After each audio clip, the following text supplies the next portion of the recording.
My name is Madison Lewis, and I'm an academic advisor in the Harris College of Nursing and Health Sciences. I advise our first and second year kinesiology students and our transfer nursing students. I help students with their counseling plans, so we meet every semester and we work out what classes they're going to take while they're here at TCU.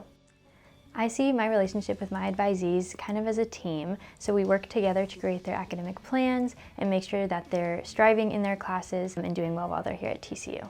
My advice to first year students would be, don't be afraid to ask questions. Ask questions to your advisors, ask questions to your professors. Everyone here is here to support you. Make sure that you're doing your best, so don't be afraid to lean on those support systems and ask for help when you need it. With first year students, it's really about teaching them about TCU and about their major and helping them understand the process of registration and learning about their classes. Whereas the sophomore students or second year students, they kind of have it under their belt, they know how to do it, so just making sure that they're on track and making sure that they're comfortable and that they're still doing well in their second year. My advice for transfer students would be to work with your advisors both here and at your previous schools and just get ahead of the game, make sure that you're on top of things and that you're always working ahead to make sure you're prepared when you come to TCU. TCU offers virtual information sessions to students who are looking to transfer to TCU's nursing program.